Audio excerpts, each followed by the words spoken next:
What up, Wizards? It's Deb from The Place, and today we got a Final Fantasy Standard deck tag for you, if you can believe it. Sorry for the delay between the first one and this one. I think we did Cecil, or Cecil if you want to be a jerk about it, like 3 weeks ago now. But there's a reason for the delay. A lot has happened in Standard, by which I mean the bans. To be clear, the bans were a lot happening in Standard. So after Monstrous Rage and Heartfire Hero got banned, both of which were in this deck, by the way, I decided to go back to the drawing board with 3 builds I hadn't really tried yet. And in the end, I decided that 2 were worth showing off. I kind of felt like I owed you 2 decks anyway for making you wait so long, because I know you wake up every single day, you go straight to your laptop. Is that new Mtg Deck Tech up yet? You probably don't do that. And for the record, you shouldn't do that, but I still feel an obligation to you in some ways. So here's 2 Tifa Deck Techs with no tasteless booby jokes, I promise. And I'm your favorite Magic Channel's favorite Magic Channel. Best believe that the professor go bananas for my deck tech. And we're back. Make sure you check out the Patreon to vote on what decks we do around here. I promise the next one won't take me this long. But let's get to it, because we are all here to see Tifa. Who wouldn't be? One of my first loves in life. Not my first love. That goes to Janet Jackson, as anyone of a certain age can attest to. But Tifa's one of my early loves, and she definitely did something to me, because for the last 13 years, I've been married to a spunky brunette with natural gifts, is probably the best way to put that. So Tifa definitely had some sort of effect on me. But I'm not special. Basically, me and every other nerd born at more or less any point during the 80s has had a crush on this lady right here for the last almost 30 years at this point. So a lot of us were really excited to see her get a magic card, and even more excited when we finally saw what she does, you know? This is a really efficient, very aggressive creature. That's pretty exciting to put into a magic deck, but how do you actually use her in this format is the question. There's a lot of ways. Maybe the most popular one that I've seen this season on the arena, the one I've played against the most at least, is a sort of mono-green landfall pile that plays not only Tifa, but also side quest Raise a Chocobo in the 2-drop slot, Saz's Chocobo in the 1-drop slot. These are all really, really fun cards. It even plays Mossborn Hydra in the 3-drop slot as copies 5 through 8 of Tifa. This is a fun deck to play, but I don't know that it's quite as powerful as some other ways you could try to leverage Tifa right now. And by powerful, I really mean fast. I think that Tifa really wants to be in a deck that goes as low to the ground as possible and kills your opponent by turn 4 if it can. And it isn't to say that a mono-green landfall deck can't do that. I just think that Gruul has a better chance at doing it most of the time. And I'm not talking about the Gruul deck you might be expecting here. Another deck I've seen in the arena a lot this season that plays Tifa is the red-green landfall deck that plays both Rydia and Gladiolus all the way at the 6-drop slot, and both of these cards I don't love for the kind of Tifa deck that I'm envisioning here, right? And Rydia's pretty cheap, but a little low impact, especially in an aggressive deck, and Gladiolus is really big impact, but way too expensive for an aggro deck. So instead, I'm playing a deck that looks a little bit familiar. As a matter of fact, I'm playing 2 decks that look kind of familiar. One, a sort of almost mono red pump spells pile, and then the other one, a Gruul Delirium deck. Both of these I actually think fit in Tifa really, really well, and they prove the point that you don't need a bunch of random and honestly, again, kind of low impact ramp spells in order to make Tifa work. But let's look at that first deck and pump up the jams. Tifa obviously works super well with pump spells. All you got to do is play a spell that boosts her power and then drop a land, and suddenly she's enormous. If you happen to get a second land drop that turn, then she can probably kill in one shot, depending on what you actually targeted her with. So, you know, she works obviously very well with ramp spells, but I think she works even better with pump spells if you're trying to go fast, and that's what we're doing in this deck. So with that in mind, I'm playing 4 copies of Turn Inside Out here. This is +3/+0 at instant speed, so if Tifa gets in unblocked or something, we can play Turn Inside Out, and then we can maybe pop a Fabled Passage or some other kind of, you know, fetch land that we're playing in the deck. And that will double her power after the Turn Inside Out. So even if she's blocked in that case, she's still going to be getting in for an awful lot of damage. So this is one of the better instant speed pump spells in the entire format. And sure, we could just play Giant Growth, but with such a huge target on her back, I like the idea of getting a 2/2 from time to time. But Tifa also works really, really well with Wild Ride, right? You know, if you've got a Tifa, you can play it and then Wild Ride, and then drop your land for the turn, and suddenly you're getting in with a really, really big Tifa. Wild Ride's also great with a bunch of our other creatures in the deck, making sure that they get haste and become decent top decks. If you've got a Wild Ride sitting in your hand, any creature off the top of your deck is live, and I like that about it too, but we'll talk about the other creatures in just a minute. There's a batch of spells that we're playing that are important, not just for Tifa, but for protecting all of our creatures here, because we've got a pretty low creature count overall in our deck. So when we stick a creature, we got to make sure it stays out, and for that reason, we're playing 4 copies first of Royal Treatment here. Now, you could play Snakeskin Veil here, but I like the extra Ward 1 that this card provides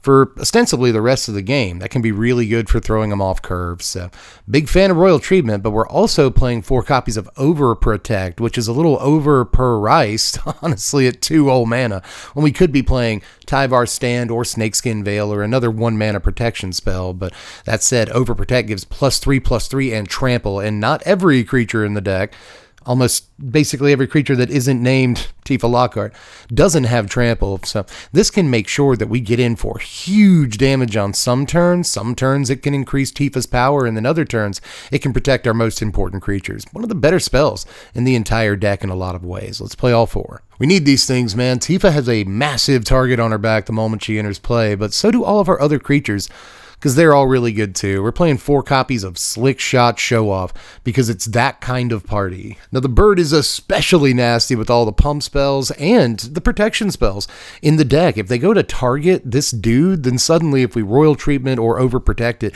it gets this massive boost in power and gets in for even more damage and gets a removal spell out of their hand. That's a really hard play to get through for a lot of opponents, but even stuff like Wild Ride, the pump spells in the deck, Turn Inside Out, these all give a +5 power boost to the bird all in one go with haste too. So just a ridiculous card that I'm not sure why more people aren't playing. I've seen mono red a few times since the bannings, even though it doesn't have monstrous rage. And I've been a little surprised that we're not on the bird nowadays. It's still a really, really solid card. And in a deck with a bunch of pump spells that tries to get the opponent as quickly as possible, I think this is the best 2-drop that we can play. All that said, we are playing at least one creature that all the mono red decks are still on, and that is Emberheart Challenger at a full 4 of. This is just about the best aggressive 2-drop in the entire format, so we're going to run it, especially with all of our protection spells, all of our pump spells, our instant speed stuff, right? This will get Valiant a lot, and is basically our best card advantage engine. So at only 2 mana, this thing is still a steal. It is just about the best 2-drop in Standard. At least if you're trying to get them, and we are, so let's play some 1-drops too. That's how much we're trying to get them. We're going to play 4 Paw Patch Recruit here. I've seen this popping up a lot too in Standard. Right now, there are 2 best aggro decks in Standard as I record this, one of them being a sort of return to the Boros Recruiter deck, if you remember that. Sometimes it's Jeskai, sometimes it's just Boros. And then a Gruul aggro deck. Interestingly, that plays like Innkeeper's Talent, plays Emberheart Challenger, still plays Manifold Mouse, and now plays Paw Patch Recruit. I was under the suspicion that this would be one of the better 1-drop options after losing Heartfire Hero in Standard, and here we are. This thing is actually ridiculous. Has some synergy with Tifa as well. If it puts +1/+1 counters on Tifa, then suddenly she's going to get even more power every time you drop a land, which is sick, but it works with all of our creatures, all of whom have giant targets on their backs. So if we can go slightly wide, have 2, 3, 4 creatures on the table, then suddenly, no matter what they try to target, something else is going to hit them really hard in the mouth. So really like Paw Patch now. It's basically a Savannah Lions that can offspring, which is nuts. Again, if you want to go wide, this will help you do that, give you a kind of late game play. There's too much to like about this card. This was the easy 1-drop. I knew I wanted this in the deck the entire time, and it didn't really change even after the bans, but I did want to play another 1-drop. And that's where things got hard, especially considering I want to keep this deck as rotation-proof as possible. There's 1 dual land in the mana base that rotates, but when rotation happens, we'll also get Stomping Ground and Edge of Eternity, so that card's better than the land that rotates, probably, so it's kind of a wash. But I wanted to keep the main deck non-lands as rotation-proof as possible, so I couldn't play Cacophony. Scamp sucks. That card would be awesome in this deck. Monastery Swift Spirit, that sucks. Card would be awesome in this deck. I even looked at like Toadstool Admirer. I think it's the name of the card. It's like a 1 green mana guy with Ward 2 or something. I really overturned a lot of stones here, but the thing I ended up on was Burnout Bastronaut. There just aren't too many 1-drops in Standard that can turn into a 4-power double striking trampler, but this dude can do that in this deck, thanks to Overprotect. If we have full speed, this guy has double strike and menace for what it's worth. Double strike and menace is already a really, really good combination, but when you throw in the trample from Overprotect, things get really, really nasty. And just when you rip this guy off the top of your library, cast Wild Ride on him, and get in for 8 that turn, you'll feel pretty good about that too. There's some great plays with this dude in the kind of late game. This is one of those 1-drops that gives us kind of resiliency. Like, it can work out as a, late game option some of the time. And that is really not something a lot of 1-drops can do in your aggro deck. So I really respect the double strike on this. And you even kind of learn to respect the fact that it can fire breathe a little. So this is actually kind of a slick little magic card that I wouldn't be surprised to see more of when rotation hits. Now, to finish off the main deck here, we're playing 2 copies of Burst Lightning. First of all, we don't need too much removal in this deck. We don't care what they're doing. We're not in the business of caring or blocking or whatever. We just want to mostly use Burst Lightning as a piece of reach. That last couple of points of damage, that last 4 points of damage when we can't get in on attacks anymore. Lightning's great for that and for taking out early threats when we need it to. So I want access to it. I don't want to play too many of them, right? But I'm also on 1 copy of Self-Destruct. Found room for that. Could have been a 3rd Burst Lightning, but Self-Destruct is such a cool option. You can use it on Tifa if her power gets huge. You've dropped a couple of lands that turn. There is a way to do it. Don't worry. We'll get to it in a second. But, if you get Tifa's power huge, she's obviously awesome with Self-Destruct. But she's also, she's awesome with everything. But Self-Destruct is also great with, say, an Emberheart Challenger that you've cast a Wild Ride on and it's prowess. Or maybe you've cast a couple of spells on it and its prowess, right? So, if you get any creature's power big enough, it can serve as a suitable target for Self-Destruct. Even without Hardfire Hero in the format, it's still a fun and pretty game-ending card to play sometimes. Now let's take a look at the lands. The mana base is the same for both decks. They both run 23 lands, and they run Karplusan Forest even though it rotates, but again, just swap it out with Stomping Ground. We don't get access to Copperline Gorge because of the rotation-proof aspect of the deck, but we do get to play Starting Town in here, even though that is, in this case, a lot of pain lands, and even when the shock land come in, that's going to be a lot of pain from our lands, but still, we don't care so much. We're trying to decrease the opponent's life total faster than ours, so we can take a little damage to our lands. The most important lands of the deck are the Fabled Passage and the 1 Escape Tunnel that I'm playing because I just can't help myself. This can target a Slickshot Show-Off, it can target an Emberheart Challenger, most notably it can target a Tifa, but it can even target a Burnout Bastronaut that has the double strike, It'll get in unblocked and you can cast your pump spells and stuff and just take a giant chunk out of your opponent's life total without having to worry about blocking. Again, I'm trying to invalidate blocking, and even though I don't want to be on all 4 copies of Escape Tunnel, I figured it'd be a nice option to have access to 1 copy of. Let's look at the power rankings for this deck. Both decks are going to have pretty low looking power ranking numbers. That's because they're glass cannons, and that's kind of how rating systems work. This thing has a final score of 62, but the numbers it's high in, it's really high in. We play a surprising amount of really, really powerful cards in the deck, so that number's high. Speed is obviously high. Offense is obviously high. Game 1 is, I think, obviously really, really high. But the numbers that are low are obvious too, right? We're not a very resilient piece, except for, maybe the Burnout Bastronaut plus Wild Ride off the top of our library play. We don't have a whole lot that can save us late game. But apart from that, we are not a very versatile deck. We're trying to get them, and we're trying to execute our plan, and that's it. We really don't have a whole lot for whatever happens on the other side of the table. We're just trying to plow through the entire thing. But I guess the other kind of not great score here is really board. Game 2 and beyond is not great here. I think our sideboard is just kind of okay. Screaming Nemesis is the best card in there. And we do have a couple of matchup specific cards. Don't worry, we'll get to the sideboard later. I didn't skip it. It's the same for both decks, but we'll look at it after the second deck. But spoiler alert, I don't love the board in here, and especially after rotation, we lose things like Lithamanic Barrage, which would be really nice options to have for blowing up Kaitos and stuff. But for what it's worth, I don't love our sideboard options post-rotation, but, we still have some pretty decent things we can play. I wish the consistency was slightly higher, and if you want to classify this as a Tifa deck and not just an aggro deck, your whole point is to get in with Tifa for 1 million every single time. I don't know that it's super consistent at that, but it is consistent at winning games as an aggro deck, especially in best of 1. So if you like that idea, give this thing a try. But let's move on to pile number 2 here, which is, I guess, the more interesting of the two. This is the Gruul Delirium deck. This one, too, plays 3 copies of Tifa Lockhart. She's legendary, guys. You know what I mean? Like, this is an aggro deck, so every single card counts, and drawing the third copy of Tifa when you've already got one on the board and another in your hand is just really not what you want to do. All your draws count. So lower the land count, play fewer legends. That's my tip as an experienced aggro player.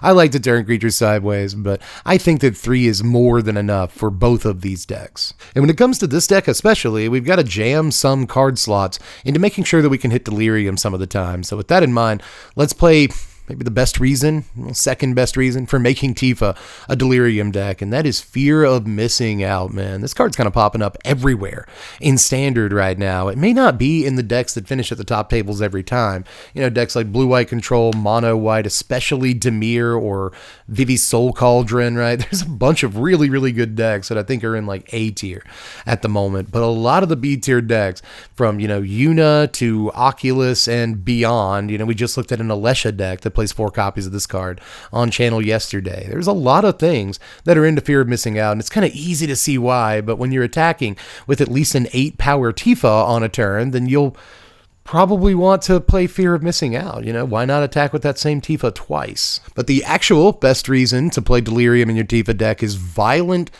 Urge. Again, we want to invalidate blocking as much as possible, and nothing quite does that like the combination of Trample and Double Strike. If we can make this pop off and give Tifa Double Strike, then she can do some actual crazy damage. And this doesn't even have to target the Tifa, you know, even if you're just like targeting fear of missing out with its own ability moving into your combat step, then suddenly 2 attack steps with a 3 power Double Striker is 12 damage if left uncontested. So that's pretty disgusting, I think. And even if they want to block it with something, they're usually going to have to, you know, face down a 3 power Double Striker for 2 attack steps. That's easier said than done. So again, we are trying to invalidate blocking in this deck, and even when it doesn't target Tifa, it does that. Like, let's say it targets a Wildfire Wicker Folk instead. This is an artifact creature, much like, you know, Fear of Missing Out is an enchantment creature. So if either one of these go into your yard, it counts as 2 different permanent types towards Delirium, which I'm sure you already knew, but it's important to point out here so the comments section doesn't feel the need to. You see,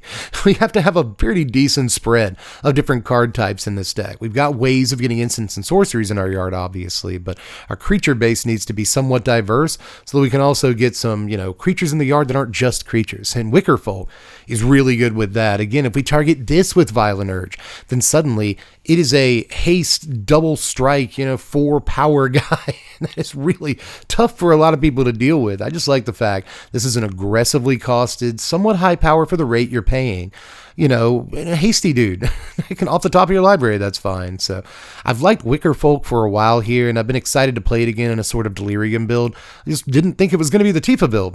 This card kind of always impresses me. And honestly, when you do have Delirium and you cast the Violent Urge on it, it does even more damage, and it tramples. So again, Trample and Double Strike. Ridiculous combination. A lot of reasons to carry this card in the deck, but I wanted more 1-drops. I like 1-drops in my deck, so I am again playing Burnout Bastronaut here. We don't even have to cast Violent Urge on this in order for it to pop off, but if we do, it can still pop off. Why not? If we don't quite have speed up to 4 yet, then this can still give Bastronaut Double Strike after, say, a Wild Ride or something like that, which is indeed a very wild ride. This is just a dangerous card some of the time, and again, even if you don't have a pump spell for it, if it's got Double Strike, the Fire Breathing is kind of dangerous. So I just like this guy. Now, I'm on 3 Audacity in this deck to start the pump spells, I guess. I wanted another enchantment in here to help like trigger Delirium or proc Delirium, whatever word you set up Delirium. So we needed more enchantments. I think Audacity is pretty good, you know. A few of our creatures have built-in trample, like Tifa, for instance, but it's still good on her because if we throw down an Audacity on that Tifa and then play a land, well, now she has 6 power, which is pretty great. If somehow she dies, we draw the card too. I like the card draw aspect of this, which kind of helps make up for the loss of Emberheart Challenger. Not enough, but a little bit. I mean, even just throwing this on a Bastronaut is pretty cool. By the way, forgot to mention that if Bastronaut has Double Strike, it can be a great thing to target with Fear of Missing Out to get a double attack step with it. Pretty great, but you can also just throw a Audacity on a Fear of Missing Out and get in for 4 trample every single turn, you know, both attack steps. It's 8 trample in total. So, you know, just Audacity is a fine Magic card. I didn't play it in the first deck, but again, we're trying to spread the love in terms of card types here, so I think Audacity works. But I'm also on 4 copies of Wild Ride. No turn inside out here, but Wild Ride is a sorcery. You might be saying, but this is a sorcery. Yeah, it's a Delirium deck.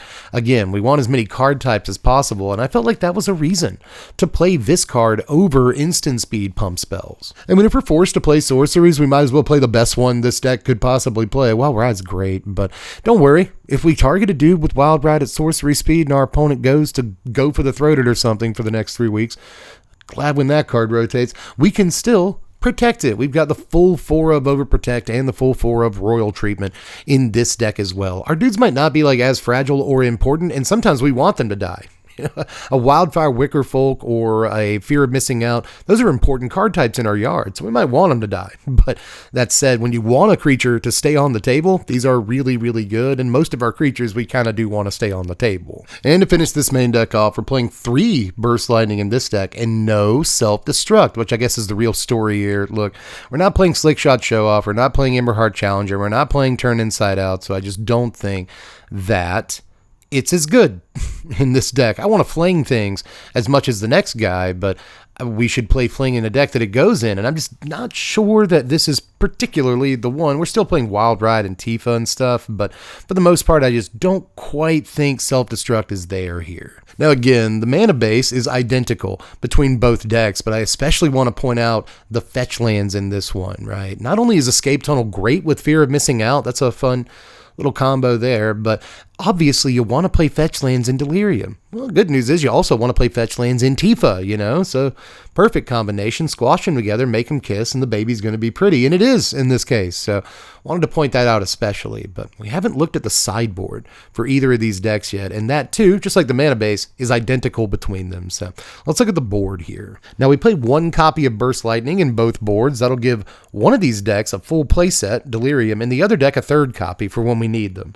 We've also got 1 copy of Self-Destruct in both sideboards. That'll give the first deck 2 looks at this card, and the second deck 1 look at it if the game's going to go long, or if we're going to get in a stalemate or whatever. If we have a chance at making Self-Destruct work, or it'd be a good piece of reach against, say, mono white, for instance, it'd be a good time to throw in the Self-Destruct. But there's also 2 copies of Ghost Vacuum in here for those, Reanimator matchups. There's a bunch of them in the format now. They seem to have only grown in popularity since the Bannings. Even though Omniscience isn't around as often, it's still around, but so are Oculus decks, so are Insidious Roots decks, so are especially Agatha's Soul Cauldron decks, so you really got to play around in yards right now, and Vacuum helps us do that. Sacrifices our speed some, but it's still a 1-drop we can get on board with early. We've also got 4 Twin Moss Stormbrood in here, a full playset of the best removal spell we could possibly play. We'll never play the dragon, but don't worry about the dragon. A lot of decks are on full playsets of this between the main and the sideboard in some number, and there's a reason for that. You want to play Scorching Shot? No, you want to play Twin Moss Stormbrood. It's better. There's also, though, 4 Screaming Nemesis. If you're going to throw in the Self-Destruct in either list, then you probably also want to throw in the Screaming Nemesis, and vice versa. If you're boarding in the Nemesi, is that correct? Nemesis? Then you probably want the copy of Self-Destruct that's in the board as well. But here are your power rankings for this deck. It is 1 point higher at 63 than the first deck, but honestly, I like the first deck a little more in terms of actual win rate.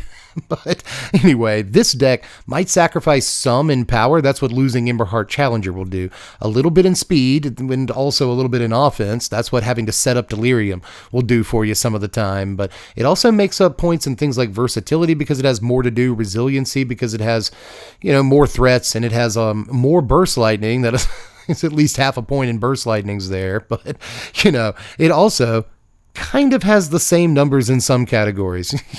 It's got things like a 7 in the consistency, a 6 post board, which is very, very similar to the first deck as well. But it has a lot more synergy than the first deck, mostly because of the Delirium concession, where it's making up most of its points. Now, again, I think I like the first deck more, not just because it won me slightly more games, but because setting up Delirium can be a little bit frustrating.